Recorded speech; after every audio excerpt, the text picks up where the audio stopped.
সুপ্রিয় দর্শক, আপনারা দেখছেন ভয়েস অফ ক্যালকাটার পরিবেশনা। দর্শক, আপনারা দেখছেন ভয়েস অফ ক্যালকাটার সংবাদভিত্তিক প্রতিবেদন। দর্শক, ভারতকে উজ্জ্বল রেখে চীন, পাকিস্তান, ঢাকা নতুন জোট তৈরির চেষ্টা। সার্ক কার্যত নিষ্ক্রিয় হয়ে পড়া দক্ষিণ এশিয়া নতুন গোষ্ঠী তৈরির প্রক্রিয়ায় নেমেছে চীন ও পাকিস্তান। 19 জুন কুনমিং শহরে বাংলাদেশ, চীন ও পাকিস্তানের প্রতিনিধিদের ত্রিপাক্ষিক বৈঠক হয়। সূত্র জানাচ্ছে, শ্রীলঙ্কা, মালদ্বীপ ও আফগানিস্তানকেও এই গোষ্ঠীতে অন্তর্ভুক্ত করার পরিকল্পনা রয়েছে। এর আগেও মে মাসে আফগানিস্তানকে নিয়ে চীন পাকিস্তানের উচ্চ পর্যায়ের বৈঠক হয়েছে।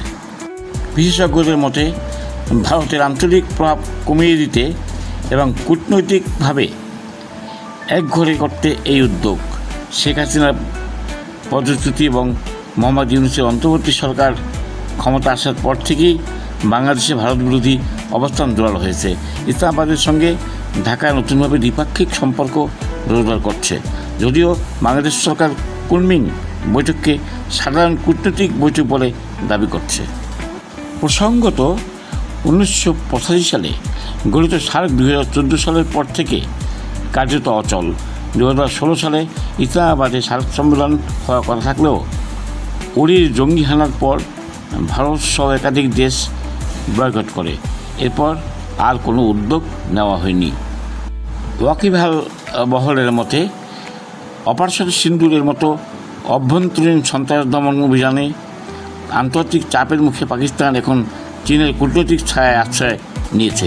দক্ষিণ এশিয়ায় নতুন গোষ্ঠী তৈরির প্রক্রিয়া সেই বৃহত্তর ভূ রাজনৈতিক পরিকল্পনার অংশ।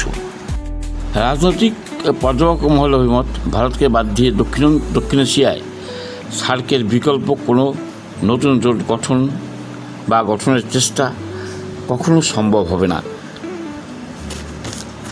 চীন পাকিস্তানের এই চেষ্টা মানেই বোকার স্বর্গে বাস করা, আর পাকিস্তানের বজ্জতি কোনোদিন সংশোধন হবার নয়। Voice of Calcutta.